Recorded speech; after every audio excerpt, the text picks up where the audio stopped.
dan hukum adat. Hukum akal ini malam ni nak bicara. Hukum syarak nanti lah lepas ni. Kalau saya cerita benar akal apa nak model pun tak ada model lagi. Jadi kena nunggulah gilion. Gilion nyebutnya bukan gilion apa ya? Gilion nyebutnya. Pertama kita bicara tentang hukum akal. Sesungguhnya tiap-tiap seseorang yang hendak mengenal Allah Ta'ala dan mengetahui sifat-sifatnya, maka wajiblah terlebih dahulu. Wajib ni wajib syarak, ya, bukan wajib akal. Wajib syarak. Dia ada dua wajib tu. Satu wajib pada akal, lagi satu wajib pada syarak. Yang ini wajib syarak. Artinya apa? Bila kita belajar, bila kita tahu, maka sah iman kita dan diberi pahala. Istilah wajib tu pada syarak, dibuat dapat pahala, ditinggalkan berdosa. Tapi kerana dia ni melibatkan akidah, barang siapa tahu tentang Allah, dia sah imannya dan diberi pahala. Barang siapa jahil tentang Allah, tak kenal Allah, maka tak sah imannya dan jadi kafir. Bukan berdosa ya, jadi kafir. Ini wajib akal, wajib syarak. Tapi dalam bab akidah. Kalau bab fiqh macam sembahyang, wajib syarak. Apa artinya? Bila kita buat dapat pahala, ditinggalkan berdosa. Kedudukannya mesti buat. Yang ini pun begitu juga. Mesti faham, mesti tahu. Kalau tahu, maka sah imannya dan diberi pahala sebagai orang yang beriman. Kalau tak tahu, tak sah imannya, kafir lah tu. Dan dia tak kira dosa. Kalau dah kafir, tak ada dosa lah. Masuk neraka kekal abadi selama-lamanya. Wajibnya dua-dua tu sama ni, wajib syarak belaka. Cuma kerana dia ni mengenai akidah, dia nak kena beza sikit istilah dia. Ini dia tu. Wajib terlebih dahulu ia mengetahui akan hukum akal dan bahagiannya. Nak tahu apa itu hukum akal dan bahagian-bahagian dia apa pula ya? Kerana ia jadi neraca. Tahu neraca? Timbangan, dacing tahu? Ada orang nak tengok dacing? Banyak tu berjalan tu. Dacing lah tu. Dia menimbang sama ada yang benar atau yang salah. Itu kajiannya. Menimbang antara yang betul dengan yang salah. Menimbang antara yang hak dengan yang batil. Itu dacing di dunia. Di akhirat besok pun ada juga dacing. Itu neraca namanya. Untuk menimbang antara dosa dengan pahala, mana lebih berat. Itu dua-dua namanya dacing atau neraca. Neraca bagi hendak menghukumkan sifat-sifat Tuhan. Kita nak hukumkan sifat-sifat Tuhan tu, yang diperintahkan mengenal itu. Contohnya kita sebut satu sifat Tuhan. Ada. Tuhan itu ada. Apa hukumnya? Dia ada tiga. Wajib, mustahil, harus. Yang mana? Tuhan itu ada apa? Wajib. Itu hukum. Kita menghukumkan. Akal kita tu menghukum. Itu namanya hukum akal. Tak payah berdiri, tak payah berjalan, tak payah berambat, tengah duduk pun dah boleh memutuskan hukumnya. Tak payah buat apa-apa. Dia menilai daripada segi akal saja. Tengah baring pun boleh menilai kenyataan-kenyataan satu mengenai ketuhanan. Macam itu contohnya.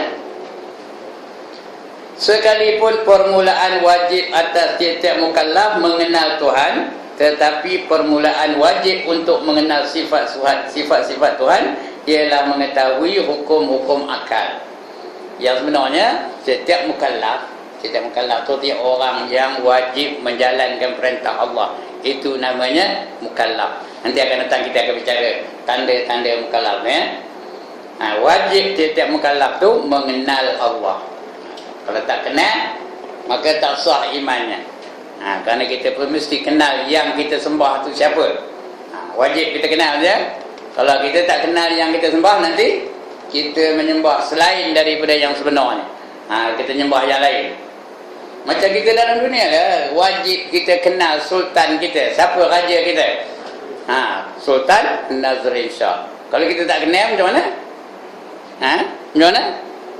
Nanti tengok orang lain pakai samping, pakai apa, kita ingat itu sultan tu. Kita pun menyembah. Ampun tuanku, beribu-ribu ampun kata. Padahal bukannya dia Raja Zaini sembah. Dia pakai samping dari itu.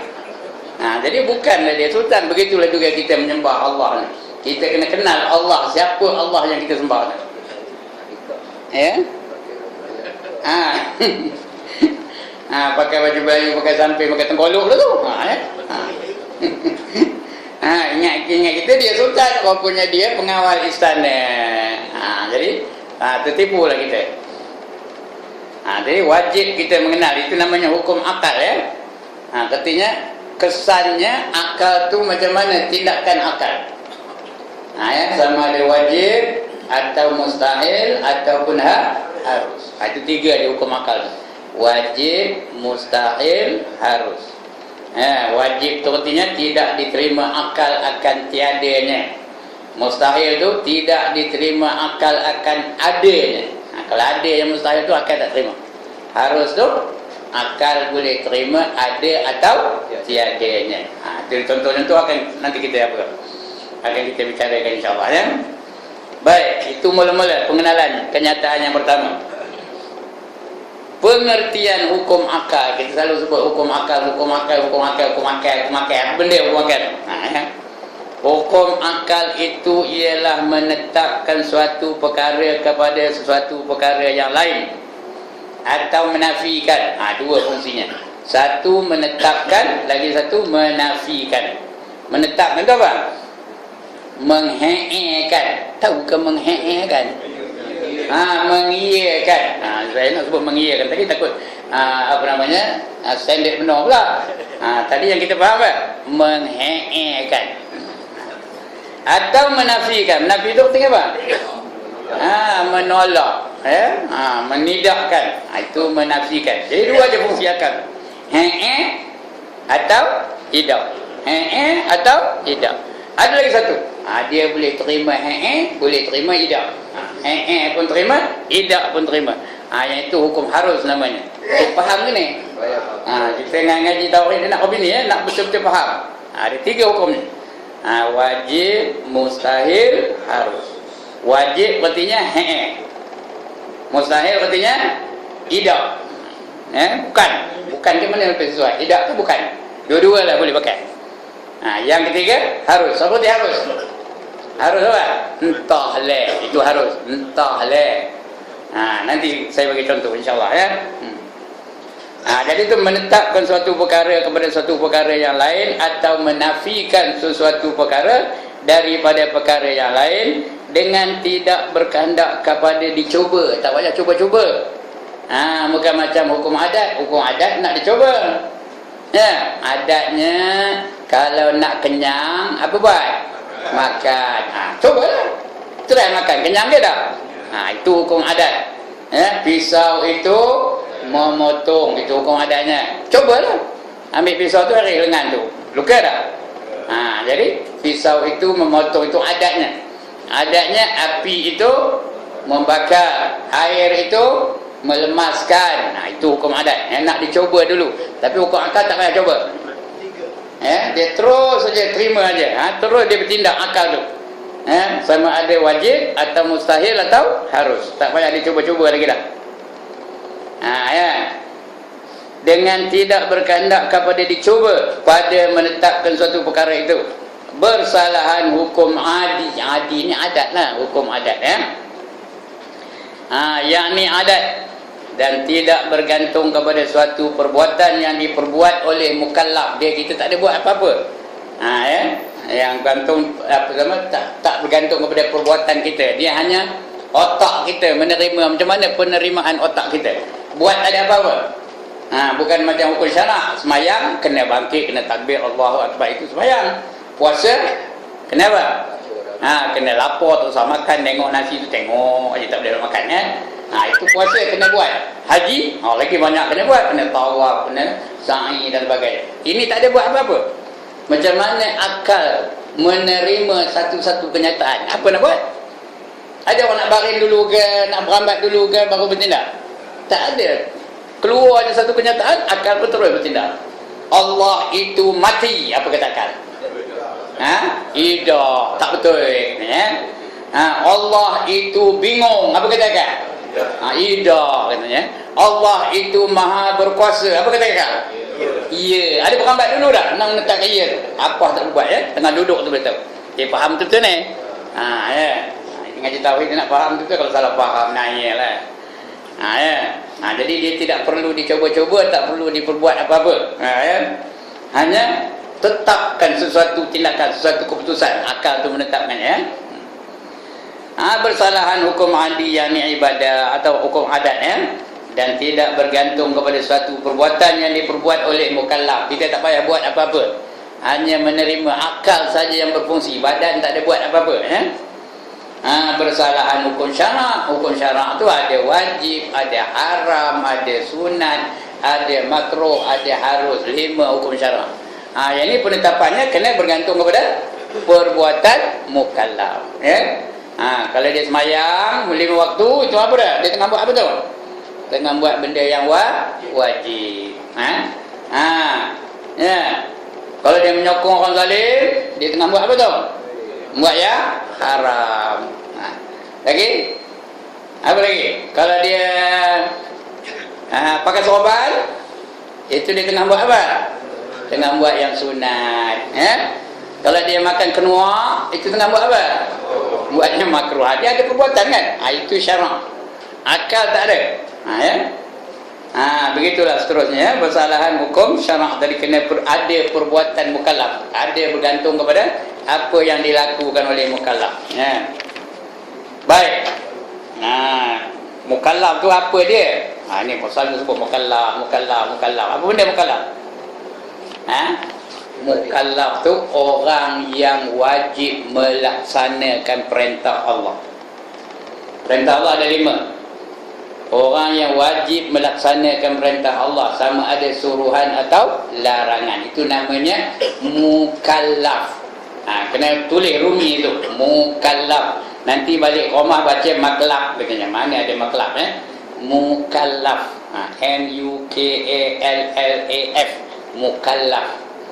Orang yang wajib menjalankan perintah Allah, sama ada wajib itu syarak ya, wa mustahab haram syaraknya, sunat, makruh dan harus. Itu 5 hukum syarak ya.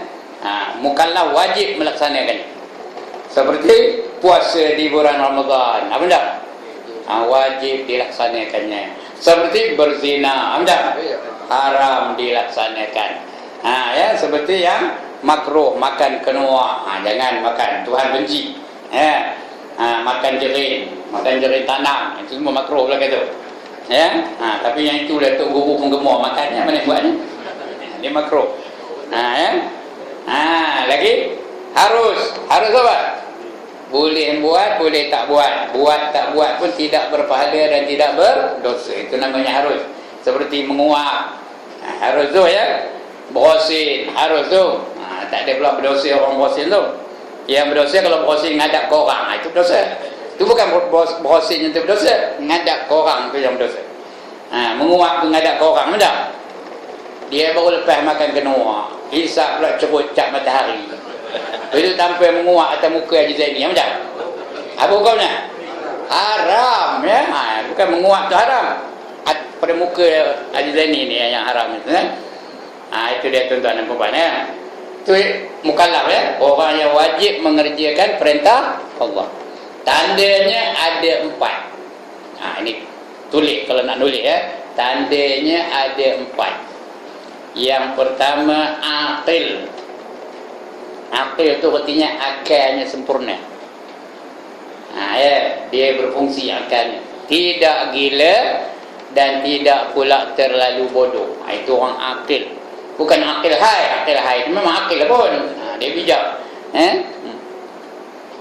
Tidak terlalu bodoh, tidak pula gila. Itu yang pertama ya. Yang dimaksud bodoh tu bukan UPSR dapat 5E, itu tak bodoh lagi. Dia yang bodoh tu dia tak kenal yang mana suci, yang mana najis. Itu baru bodoh. Dodoi dikatakannya tai lembu dikatakannya dodoi. Itu baru betul-betul bodoh ya. Kalau setakat dia tak tahu matematik, lulus I semua, itu belum bodoh lagi. Sampai dia tak kenal yang mana najis, yang mana suci, itu bodoh. Yang kedua dia gila. Yang itu bukan mukallaf lah ya. Orang ditanya rambutan tu, kalau dia betul-betul gila, dia tak ada mukallaf. Tak wajib dia sembahyang, tak wajib dia menutup aurat, tak wajib dia buat apa-apa menjalankan syariat. Itu dua. Ya. Apa satu ya. Yang pertama tadi apa? Aqil, akalnya berfungsi. Yang kedua baligh. Baligh. Ba alif lam ghain. Baligh. Bukan balik ya, balik bagi koma. Sekarang saya baliklah. Ini baligh. Artinya apa? Sudah sampai umurnya dewasa. Umurnya dah dikira dewasa. Balik. Iaitu kalau dia tak ada apa-apa tanda setelah dia berumur 15 tahun hijrah, sama ada lelaki atau perempuan, sampai umur 15 tahun hijrah, maka dikira balik walaupun tak ada apa-apa tanda. Tapi setelah berumur 9 tahun, kalau datang tanda-tanda kedewasaan, dia dikira balik betul. Kalau lelaki, dia mimpi bersetubuh dan keluar mani, itu kira balik betul. Kalau lelaki. Kalau perempuan, dia mimpi bersetubuh dan keluar mani, serta ataupun dia keluar haid. Haid itu darah yang keluar dari tubuh perempuan tiap-tiap bulan ya. Bila keluar dia haid, dia kira balik betul. Wajib melaksanakan perintah Allah, wajib meninggalkan larangan Allah. Itu dua tanda. Aqil, yang dua baligh ya. Iaitu lelaki dan perempuan. Kalau tak ada tanda, umur berapa tahun? Berapa tahun? 15 tahun. Ya. Kalau tak ada mimpi pun, tak ada keluar mani pun, tak ada, cukup 15 tahun, wajib dia sembahyang 5 waktu, wajib dia puasa Ramadan ya, wajib dia mengeluarkan zakat dan fitrah kalau sudah cukup haul dan nisab. Kalau perempuan, ada tanda dia walaupun belum cukup 15 tahun. Apa tanda dia? Yang pertama, mimpi bersetubuh dan keluar mani. Yang kedua, datang haid dia, maka baliklah perempuan itu. Okey. Pas ke dah?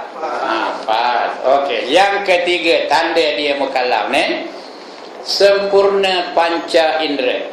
Dalam bahasa kitabnya sempurna hawas. Hawas tu artinya panca indera. Dalam Islam, yang dikira panca indera hanya dua, iaitu pendengaran dan pemandangan. Nampak atau dengar. Telinga dan mata, itu ada dua panca indera dikira dalam Islam. Sedangkan panca indera semuanya ada berapa?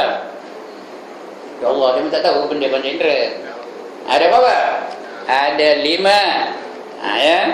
Mata, satu itu panca indera. Yang kedua telinga, dengar, dua saja. Yang ketiga kulit merasakan. Ya. Licin ke, kesat ke, itu kulit. Yang keempat, lidah merasakan pedas ke, masin ke, manis ke. Yang kelima, hidung mencium bau-bauan, wangi ke, busuk ke, bangor ke. Tahu bangor? Bukan burung bangau ya. Ini 5 panca indera dalam seorang manusia. Tapi dalam Islam dikira 2 je, iaitu pendengaran dan penglihatan. Kalau ada salah satu, dikira sempurna. Faham ni ayat ni? Kalau ada salah satu, sama ada penglihatan atau pendengaran, dikira sempurna. Wajib untuk menjalankan perintah-perintah Allah. Matanya buta, tapi telinganya dengar, wajib sembahyang ke dah? Telinganya pekak, matanya nampak, wajib sembahyang dah?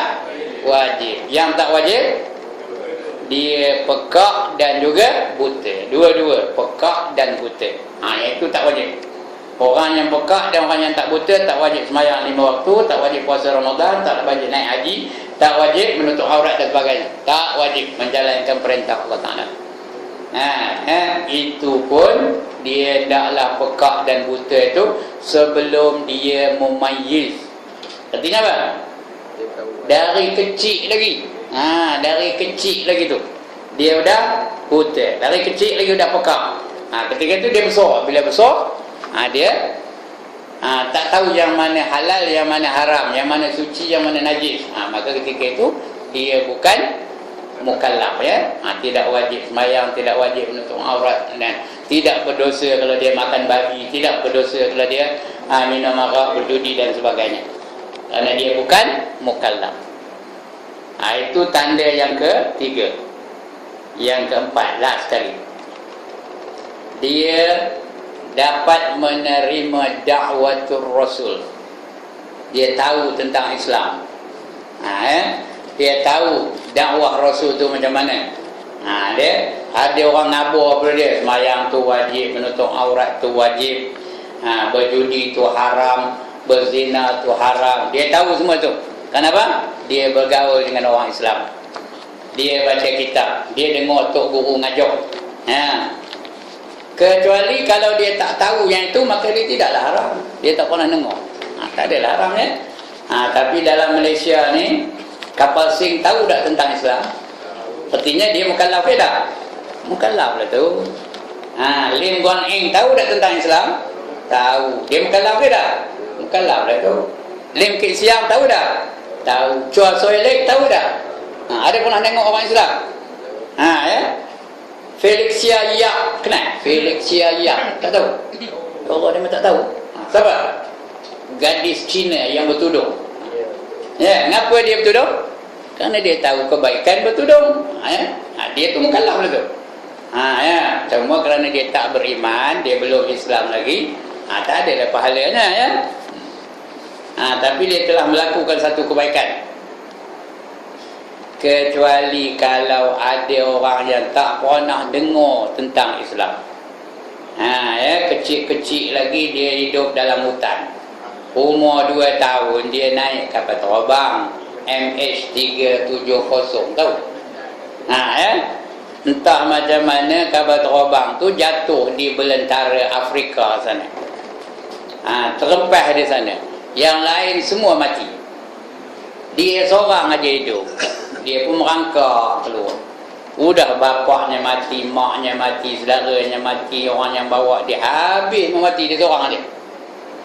Maka dia keluar-keluar dari kapal terbang tu, dibela di beruk. Sampai dia besar. Bila dah besar jadi apa? Jadi Tarzan. Bukan Tarzan ya, tapi Tarzan. Tarzan apa? Tarzan di Apeman. Dia tak pernah dengar ke Tarzan di Apeman? Tarzan di Ape Man. Ya. Jadi orang kami dulu budak-budak sekolah tu bila tengok tu, Tarzan di Apeman. Tarzan Ape tu apa jadinya? APE. APE apa? Apa? Tarzan di Apeman. Ya. Tarzan di Apeman tu dia bukan mukallaf. Kerana dia tak tahu tentang Islam. Yang ngajar dia pun beruk. Yang beruk tu tahu lah, ngajar dia manjat, ngajar dia lompat dari pokok ke pokok. Mana dia mengajar tentang ilmu tauhid, mana dia mengajar tentang mayang, mana dia mengajar tentang apa, bercakap pun tak tahu. Maka dia itu tidak mukallaf. Tapi apabila Tarzan tu pergi ke New York, Tarzan in New York, ada tak pernah tengok wayang nama cerita Tarzan in New York? Di New York ada tak orang Islam?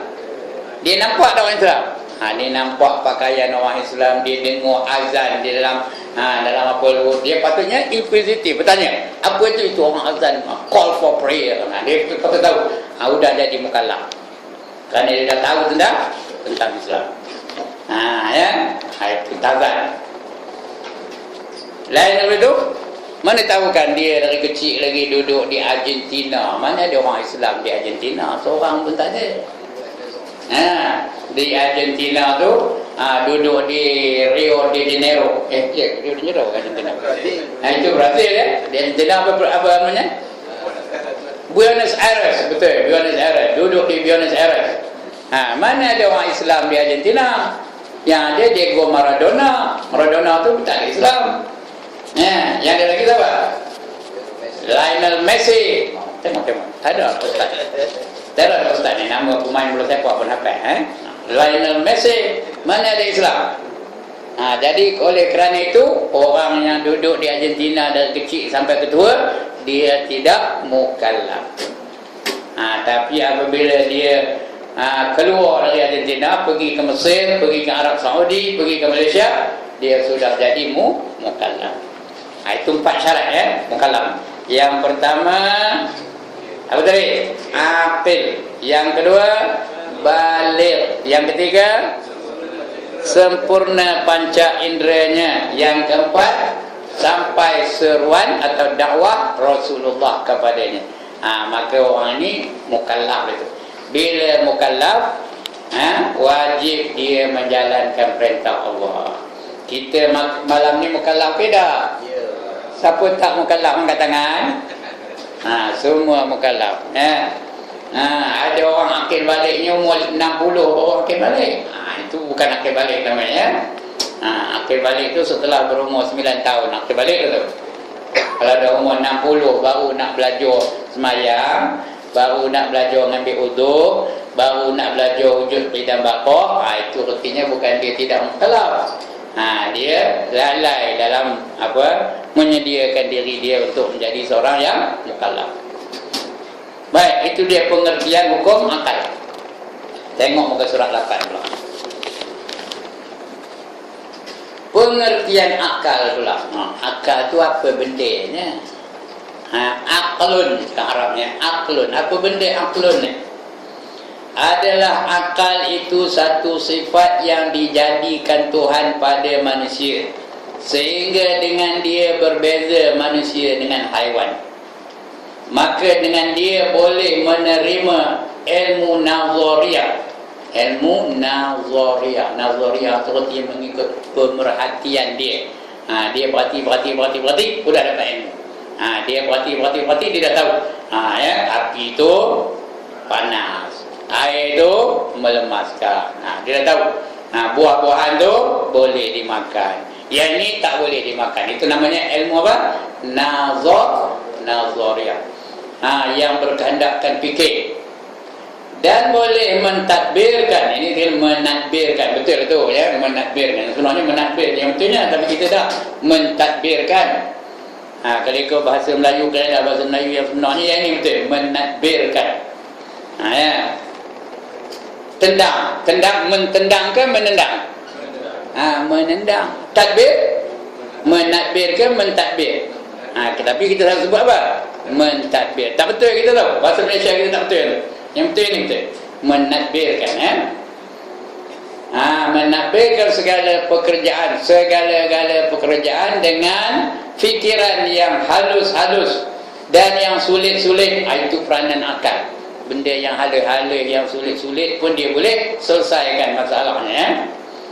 Dan daripadanya tempat terbit dan pancaran berbagai-bagai manfaat dan kebahagiaan bagi manusia. Itu guna akal. Sebab itu Allah bagi kita akal, dan Allah jadikan kita ini makhluk yang mulia. Paling mulia antara makhluk Allah siapa? Manusia lah. Kenapa? Manusia ni Allah anugerahkan akal. Walaqad karramna bani Adam wa hamalnahum fil barri wal bahr wa razaqnahum minat thayyibat. Kata Allah ya, sesungguhnya aku nak memuliakan anak Adam, dan aku beri mereka tunggangan di daratan dan juga di lautan, dan aku beri mereka rezeki yang baik-baik belaka. Dan aku aku dahulukan mereka daripada makhluk-makhluk yang lain.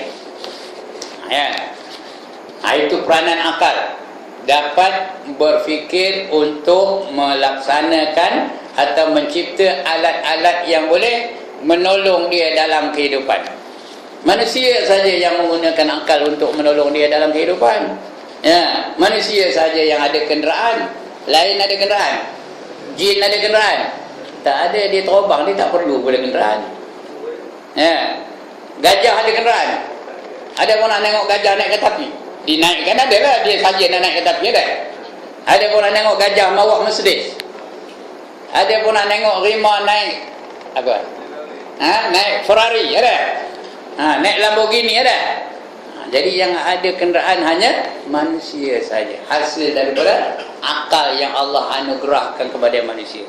Maka terciptalah kenderaan di daratan seperti motor, bas, lagi lori, lagi motosikal, lagi kereta api, kereta lembu, segala-galanya. Terciptanya roda, dan roda tu berbagai kenderaan boleh tercipta. Dengan apa? Dengan akal manusia. Begitu juga di lautan, terciptanya kapal, terciptanya bot, terciptanya apa lagi? Skuter air, terciptanya macam-macam ya. Kerana akal manusia itu berfungsi. Banyak ciptaan-ciptaan yang telah dilaksanakan oleh manusia. di daratan dan di lautan. Dan kerana akal juga manusia itu diberi rezeki yang baik-baik. Saya tengok rezeki manusia berbanding dengan rimau. Siapa lebih baik rezekinya, manusia ke rimau? Manusia nasi aja ada berapa? Berapa?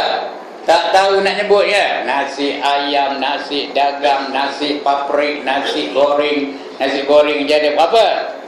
Nasi goreng Cina, nasi goreng kampung, nasi goreng Pattaya, nasi goreng apa lagi? Ayam, nasi goreng USA pun ada.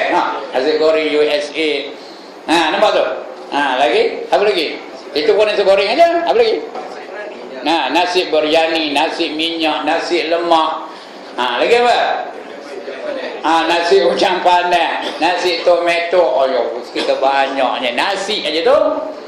Belum roti berapa? Roti nan, roti canai, roti murtabak, roti apa lagi? Roti capati, roti menggali pun ada. Nampak tak? Itu punya hebat lah manusia ni. Ada satu kedai di kampung tu, kita ada 84 jenis roti. Apa-apa entah. Ada 84 jenis roti tulis. Macam-macam. Roti canai ada. Roti canai telur, roti canai tak ada telur, roti canai sardin, roti canai pisang, roti canai bawang. Sikit banyak ke? Itu semua ciptaan daripada akal manusia. Diberi mereka rezeki yang baik-baik. Minuman aja. Berapa jenis minuman? Ya, beratus-ratus jenis minuman. Zaman saya berbudak tu minuman yang paling standard apa? Teh ais saja. Kalau minum teh ais semua megah benar hasilnya tau. Teh ais tu. Gini orang minum teh ais tak ada standard. Orang nak minum jus ini, jus delima, jus jus kurma, jus ini, jus tu guru. Tahu ke mana jus tu guru? Sikit banyak ke? Teh aja berapa jenis teh, kopi aja berapa jenis kopi sekarang ni. Kopi apa? Kopi jande ada. Lagi kopi apa? Kopi hebat, super hebat ada. Lagi? Kopi jantan ada. Lagi? Kopi keras ada. Tahu kopi keras? Ada kopi keras tu. Sikit banyak ke? Kopi macam-macam dah, tak tahu saya nyebutnya dah. Sikit banyak. Itu kan apa? Kerana manusia gunakan fikiran dia, akal dia digunakan untuk mencipta makanan. Kuih aja berapa jenis kuih? Tengok kaya dekat nak kaya tu, macam-macam kuih ada. Ada krepi, ada keropok, ada kuih semprit, ada kuih bakar, macam-macam jenis kuih. Itu hasil apa? Hasil dari pemikiran manusia. Itu roti akal dapat memerhatikan dengan nazariyah namanya, pengetahuan yang berkendakkan fikir, dan boleh mendirikan segala-gala pekerjaan dan fikiran yang halus-halus dan yang sulit-sulit, yang halus-halus, yang sulit-sulit itu pun manusia mampu untuk mengerjakannya. Benda yang halus-halus dan yang sulit-sulit seperti membaiki komputer, sikit punya halus projek itu, membaiki televisyen, membaiki radio, membaiki motor dan sebagainya. Buat projek-projek elektrik itu sikit punya halus projeknya. Orang apa kita kalau tak ada training macam beli elektrik macam keras itu. Dan manusia itu dengan akalnya berbagai-bagai jenis. Sampai apa? Boleh pergi ke angkasa lepas. Boleh mencipta roket, boleh mencipta apa lagi? Torpedo, boleh mencipta berbagai-bagai. Alat muzik tu, macam-macam alat muzik dicipta oleh manusia untuk memberi hiburan kepada mereka. Boleh cipta gitar, boleh cipta biola, boleh cipta apa lagi? Saxophone, boleh cipta gambus, boleh cipta orang pakai lah, tak tahu nak apa.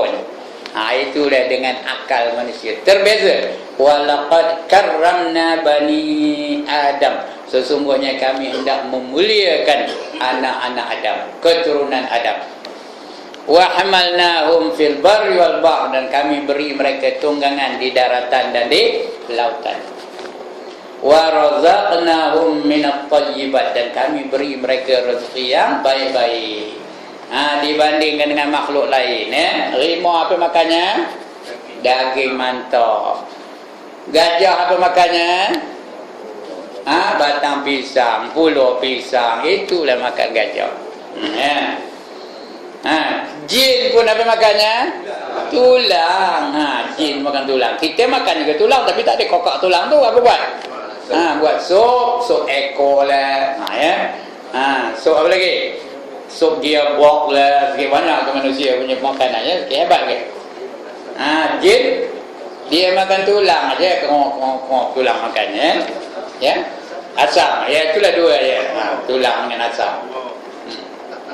Kita sup kita asam ada, garam ada, cabai ada. Tengok banyak kan? Dia punya apa? Bunga lawang ada. Lagi rempah supnya ada. Macam-macam. Itu manusia punya makanan. Semua ada. Berbeza dengan makanan makhluk-makhluk yang lain. Baik, itu yang sulit-sulit tu. Dan daripadanya tempat terbit dan pancaran berbagai-bagai manfaat. Tengok berbagai-bagai ciptaan manusia. Daripada dulu sampai sekarang kita dah belajar sejarah dulu kan. Terciptanya roda, terciptanya kenderaan, sampai terciptanya kapal terbang. Oleh Wright Brothers, Wilbur Wright kan, salah satu lagi siapa Wright kan. Wilbur Wright dalam kita sudah lupa saya. Saya ni cikgu sejarah dulu tak lupa. Motoka aku cuba tengok, makin lama makin baik, makin lama makin canggih, makin lama makin bagus, makin lama makin laju, makin lama makin sophisticated motoka. Bermula dari apa? Kopi kotak mencapi yang biasa dulu. Ingat tak tahun 50-an mana kopi motoka? Mana kopi motoka tahun 50-an? Kopi kotak mencapi aja. Motoka yang paling terkenal ketika itu tahun 50-an dah. Austin A50. Siapa tahu motoka? Austin A50. Di Tulensin tu ada satu je motoka. Kepunyaan orang kaya, idola nama orang kaya. Austin A50. Nak nyetatnya macam mana? Pakai ekor. Binari macam mana motoka? Lamborghini tu mana kopenya? Ya Allah, merayap je. Ada pernah tengok Lamborghini? Saya dulu dipoto di Lamborghini. Ya Allah, meleleh ayo tengoknya. Punya dah laju padahal Mercedes tu laju je ya, tapi Lamborghini tu lagi laju, merayap kopenya. Itu dia ciptaan manusia hari ini berbanding dengan dulu-dulu ya. Masakan kita pun berbeza dengan dulu-dulu kan. Dulu yang kita tahu goreng lagi, gulai boyak lagi, apa lagi? Apa dah? Gulai putih. Gulai putih. Itu ya dulu. Sekarang ni kita tengok masakan-masakan. Masak pindang lah, masak apa? Mak rendang petuk lah, tahu panggang petuk tahu? Ada pernah dengar masakan panggang petuk? Orang belakang ada pernah dengar tak? Masakan panggang petuk namanya. Tak tahu saya nak jual malam ni. Ikan apa? Ikan ruan, betul. Ruan tu pun tak betul. Persoal lagi apa belum ni? Apa belum ni? Rocat tak betul apa? Bado. Ikan bado itu yang benar ya. Dia nyiangnya jangan dibelah tau. Dia ambil perut itu dia keluarkan. Dicuci secara apa? Secara tarik itu. Udah tarik, dah suci perut tu, dalam tu dibubuh sambal. Dibubuh cabai, dibubuh garam, dibubuh apa? Asam jawa, dibubuh nyor, dibubuh macam-macam lah dalam tu. Lepas tu baru dipanggang. Panggangnya tu tuan-tuan dan puan-puan tak boleh dekat dengan api. Nak kena jauh. Api tu di bawah, panggang tu tinggi dah. Dia biar terasa aja panas tu. Daripada pagi start manggang tu, udah petang baru masak. Pagi start manggangnya, petang baru masak. Bila udah masak, bila dimakan, Masya Allah, tak tahu nak ngabur ya. Saya dulu mak saya arwahnya kemarin, bila buat panggang petuk, saya makan, ya Allah, tak tahu ngabur banyaknya. Sedap benar ya. Mujur masa itu tak ada tok mentua. Kalau tak sedar tok mentua lalu, ikut belakang lah. Punya sedap. Itu manusia. Jenis-jenis masakan pun berbeza. Yang lain makhluk apa makannya? Tak ada. Ada pun nak tengok kera makan panggang petuk ada? Mana ada Itu dia kehebatan manusia. Allah jadikan akal kepada manusia. Terciptalah berbagai-bagai alat-alat untuk menyenangkan kehidupan manusia.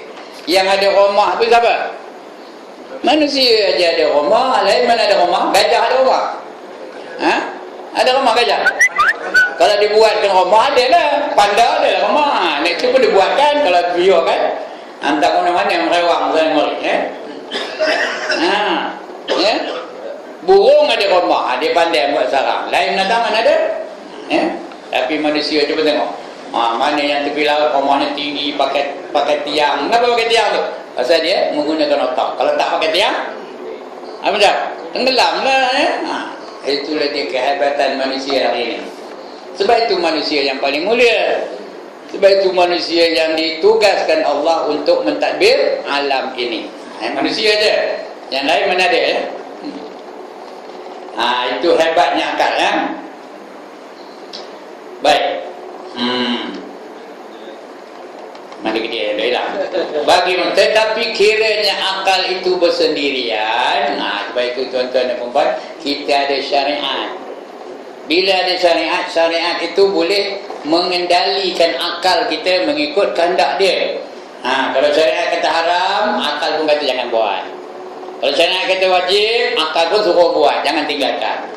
Kalau akal kata sunat, kalau syariat kata sunat, akal pun kata buatlah benda ni sunat.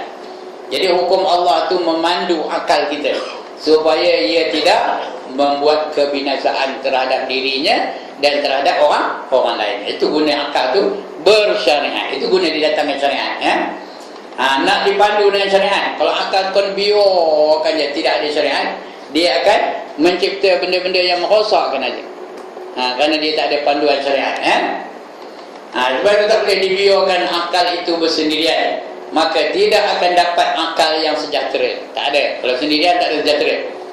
Akal yang waras, akal yang sehat, melainkan berpandu kepada undang-undang syarak. Itu undang syariat tadi bila ada undang-undang syarak tu, dapat kita menggunakan akal mengikut kehendak yang ditetapkan oleh Allah dan Rasul. Demikian juga undang-undang syarak tidak dapat berjalan mengikut yang dikehendaki, melainkan berhajat kepada akal. Nak semayang kena ada akal. Kita tak tahu lepas berdiri nak mana, nak sujud tu macam mana rupa sujud, macam mana rupa rukuk, mana rupa bacaan dalam rukuk macam mana. Kalau akal dia tidak berfungsi, Fatihah pun tak boleh hafal. Betul tak? Jadi hendakkan akal menjalankan syariat, perlukan akal. Akal itu pula tidak boleh dibiarkan bersendirian. Kalau dibiarkan bersendirian, maka terciptalah alat-alat yang membinasakan manusia. Hari ini ada dah alat-alat yang membinasakan manusia. Mengapa? Kerana ia tercipta daripada akal yang tidak berpandukan syariat. Main cipta dia, saya akan dapat masyarakat cipta lah. Itu sebab banyak benda-benda yang merosakkan dicipta hari ini. Alat-alat muzik yang melalaikan dicipta hari ini. Lagi senjata-senjata yang memusnahkan manusia dicipta hari ini. Ada pula bom kuman. Bom tu kuman. Di bom satu tempat, kuman tu merebak sana sini. Udah datang kuman AIDS lah, kuman apalah, kuman denggi lah, letak dalam bom tu. Itu semua akal yang berfungsi tidak mengikut syariat. Senapang api lah. Tahu apa senapang api? Ditembak bukannya peluru yang pergi, yang mana pergi? Api itu pergi. Terbakar habis hutan. Itu senapang api. Cakap putihnya apa? Dia menjadi askar, dia tak tahu apa pula. Napalm, napalm, N-A-P-A-L-M, napalm. Itu senapang api. Memang musnah. Kenapa? Kerana tidak berpandukan syariat. Begitu juga alat-alat muzik yang mendewa-dewakan, hedonism, yang mendewa-dewakan namanya syaitan, black metal dan sebagainya tu. Itu semua kerana akal tidak berpandukan syariat. Jadi dia nak dua-dua. Nak ada akal, nak ada syariat. Keduanya mesti kerjasama. Baru manusia jadi sejahtera. Akal pun jadi waras. Itu dia. Sihat akal itu berpandu kepada undang-undang syarak. Demikian juga undang-undang syarak tidak boleh berjalan mengikut yang dikehendaki, melainkan berhajat kepada akal. Nak sembahyang kena ada akal, dah tahu macam mana nak baca Fatihah, lepas bismillah apa, lepas alhamdulillah baca apa, lepas Fatihah baca apa, lepas berdiri apa buat, rukuk, lepas rukuk macam mana nak i'tidal, macam mana, itu kena akal. Itu sebab orang gila tak sah sembahyang pun. Orang bodoh pun tak ada akal, ibadahnya tak diterima oleh Allah. Sebab itu syarat sah ibadah tu, yang pertama kena apa? Akil. Orang yang berakal baru diterima ibadahnya. Puasa pun, kalau dia tak ada akal, puasa tak terima. Kerana akal dia tidak berfungsi, dia tidak jadi mukallaf. Jadi tak wajib melakukan perkara-perkara yang dalam syarak. Jadi dua-dua tu kena kerjasama antara satu sama lain. Akal memerlukan syarak, syarak juga memerlukan akal. Faham ni? Dia interrelated, kata orang putih, bergabung antara satu sama lain, akal dengan syariat.